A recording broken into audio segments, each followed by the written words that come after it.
Hey, what's going on everybody, and a warm welcome back to the Whiskey Cove. And on today's episode, we look at the top 7 bourbons and whiskies between $20 and $30. Run the video.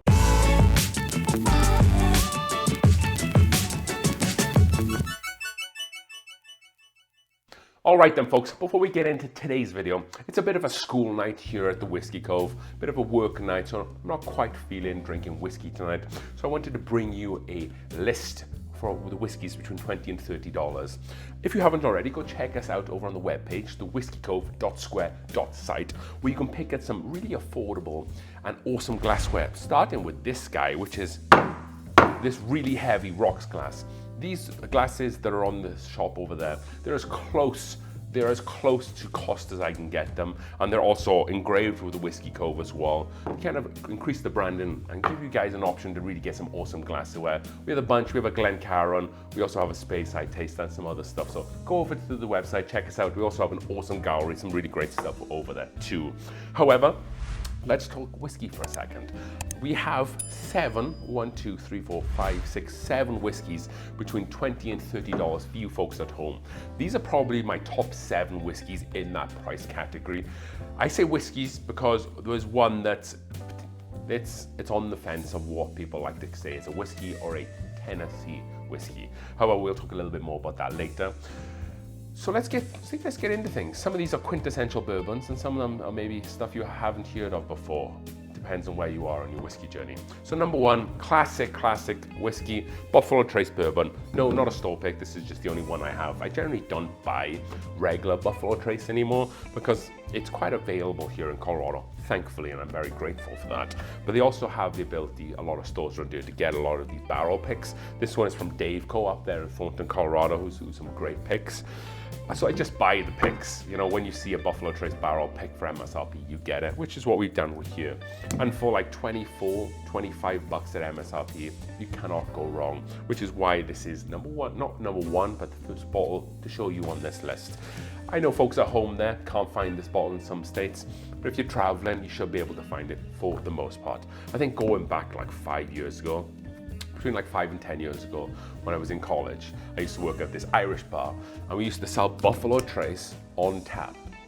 That's right, not from a bottle, we had it in a keg. So basically what the owner did, he had a deal go running with Sazerac, or the distributor at the time, and he got all the bottles that he used to buy from Buffalo Trace. He used to pour them into a keg, used to pressurize the keg, and we used to have them on tap, and it was $5 a pour, and it had this massive buffalo head on there. We used to sell loads of the stuff, but now that's never going to happen just because how sparse Buffalo Trace has been to a lot of folks out there. However, if you can find it for $25, it's a bit of a no-brainer. And definitely look out for the single barrel picks, because again, a Buffalo Trace single barrel pick for $25, which is insane value for money. So that was bottle number 1. Bottle number 2, we are going to Brown Forman, and we are going Old Forester 100. If you like something that's maybe a little bit more sweeter, doesn't have some of the spicier or some of the oakier notes that Buffalo Trace offer, then I think this one is for you. A little bit higher in proof as well, with the Old Forester 100 being the proof there as well. If you're someone who watches this channel regularly, we have 7 bottles of whiskies we're going to talk about here. So maybe you have 1, you have 2, we have 5 left. So see if you can guess all the 5, because you know, they're quite regular staples of the channel. Because yes, you can spend hundreds of dollars, as I do from time to time, for good or for worse, on great bottles of whiskey.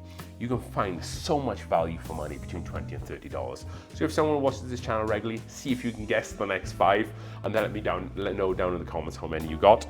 However, Old Forester 100 coming out there from Louisville, Kentucky.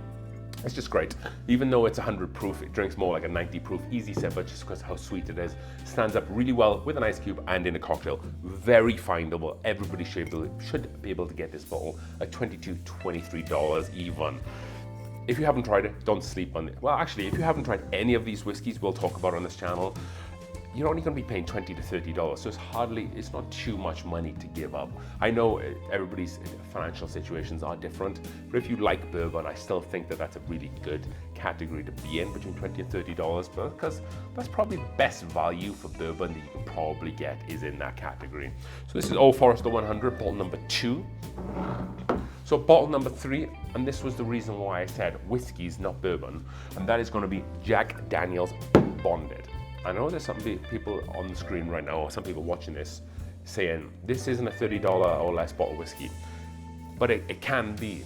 For me, it is. If I want to get this bottle, I can get it at a drop of the hat for 29 bucks at Costco. Yes, I know Costco have the buying power, buying so much at the same time, but for me, I get this at that price, so it's in the list between $20 and $30. However, I know for some folks at home, it can be a little bit more pricier than that. We're talking maybe $35. I'm seeing this everywhere, or at least in Colorado, Wyoming, Utah, and Kansas. I see this very regularly sitting on shelves along with the triple mash that they have up there as well. Prices between the two seem to fluctuate. Which one's more expensive depends on where you are. But this is great. It was number 2 in Whiskeys of the Year last year. I've always said a bunch of great things about this caramel nut bread, warm bread. It's beautiful, excellent value for money. 50% ABV or 100 proof. Don't sleep on this bottle. I sometimes call this a bourbon, or just Jack Daniel's in general bourbon.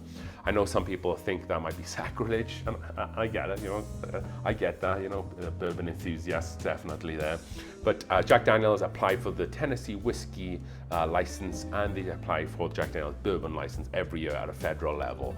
So that should tell you where they are. It's probably somewhere between the two. However, it doesn't stop it from being a great whiskey. So this is number 3 on the list. So whiskey number 4, and we're gonna go back to a Sazerac own brand, and that is gonna be our Old Barton 1792 small batch. This can sometimes cost more than $30, but generally it sits between $27 and $29, or at least it does here in Colorado. A beautiful looking bottle. If you have this on a shelf with some other bottles here, if you have some friends over, you don't know too much about bourbon or whiskey, I'm sure they will gravitate to this bottle just because of how elegant that it looks. It has a very botanical bouquet of flavors on the nose. There's some red fruit, very approachable, very drinkable chew, very refinable, very cheap, which is why it deserves its place on this list. A 1792 small batch. That 1792 tends to have this unique flavor profile that this shares, and that kind of goes up and down between like the full proof. It's kind of like ramped up. The problem with the 1792 full proof though, it can't quite round out those ethanol notes, or at least it doesn't for me. I know that folks say that they've had some of the different single barrel picks and they're really good, but the standard offering for 1792 full proof for me just drinks really hot. However, for the 1792 small batch, it gives you an insight into maybe what the 12 year is, or the single barrel. I know the single barrel generally runs up higher than 30, at least here in Colorado, but I've seen it below 30. So if you want to try the single barrel instead, I think that's a great alternative for this. But for the price, this bottle, the kind of the consistency of the whiskey that's in this bottle is worth the money every day, which is why, again, this is on this list. That was bottle number 4, 1792 small batch. So then next up, let's go back to Brown Forman, and let's not go to the Old Forester label, but we're going to go to a classic, quintessential classic, and that's Cooper's Craft. 50% ABV or 100 proof, not bottled in bond, it doesn't state that, but again, much like Old Forester, it shares, Old Forester 100, it shares a very similar flavor profile to that. You get this like caramelized brown sugar, sweet maple barrel char, very approachable, sweeter whiskey, which you can just pick up and drink. What I like about the Old Foresters and the Cooper's Craft is, yes, they have a sweeter, or tend to have a sweeter profile. Even though the ABV is a little bit higher, they're just so approachable and drinkable.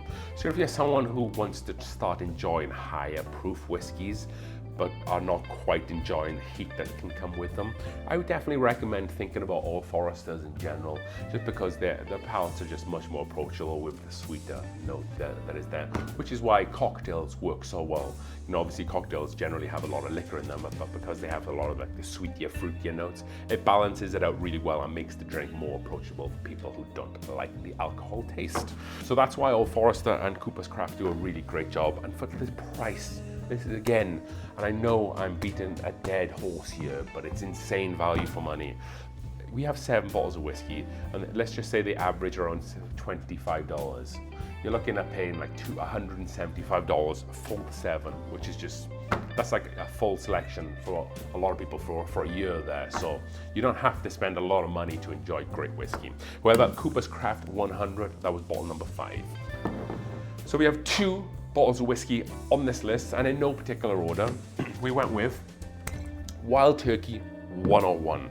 Again, another classic bourbon and another go-to for a lot of bourbon enthusiasts out there. It doesn't matter how far along in your bourbon journey you are. You might be spending hundreds of dollars on bourbon a month. You might not be spending any, you might just be starting out. This is a go-to to anybody who's along that linear line there. I feel like obviously I drink a lot of whiskey in moderation and I appreciate a lot of different whiskeys, but I'll always come back to this Wild Turkey 101 every now and again and appreciate it for what it is. It definitely gives you more of a spicier, maybe a touch of peanut profile with this. Not as much peanut as the Heaven Hill, and you definitely have to search for it a little bit, but it's more of like a dustier peanut shell as opposed to like an overwhelming like peanut butter type note there as well. And for 101 proof of 50.5% ABV, again, very approachable as well. It's known to be very great in a cocktail. I think I've tried this like once or twice whilst I've been out. I generally don't like this whiskey in a cocktail. I just generally like to drink it neat as it is. And I have a confession, I didn't pay $20 to $30 for this. I paid like $16 at a Sam's Club. However, this generally does run at around $23 depending on where you are. I know here in Colorado you can get some really great deals for the 1.75 liter bottles of these, like $35, which is just blows your mind how cheap and affordable that can be for some really great whiskey. This is the newer style bottle. I know about a year or two ago they revamped their bottles. I haven't got one of the older label ones here, which I drunk. I think the juice more or less just stayed the same. There was no change in that. But again, a phenomenal whiskey that sits in between that $20 and $30 price bracket. So that leaves us with just one bourbon on this list, and let's see if you folks at home there managed to get 5 out of 5. So this is, we're going back to Sazerac, and we're going to early times bottled in bond. This and the Buffalo Trace potentially the hardest ones to find on this list. Obviously this bottle used to be owned by Brown-Forman because this is the Sazerac one with a blue label. We did a head-to-head with this and E.H. Taylor Small Batch recently. If you haven't seen that video, go check it out because it was so close and we couldn't really pick a winner between the two, but in the end we went with one. And we won't spoil it for you, but definitely go and check that out. We paid about $22 for this. Some folks tend to say that there's a big difference between the Sazerac ones and the Brown-Forman. Some folks say that there's a big difference between the Brown-Forman black tops and the Sazerac metal tops. Some other folks say that it's just the difference between the small batches and how they go through the machines, because the distillate is probably still Brown-Forman distillate if you think about it, because Sazerac only acquired them about a year or two ago, and because this is a bottled in bond at least 4 years, then it has to be the same distillate unless there was some stuff going on in the background where Sazerac had already started making this product before they bought it. Maybe there was a contract in place. We just don't know that information at the moment. However, I've tried the Sazerac version and it's still fantastic.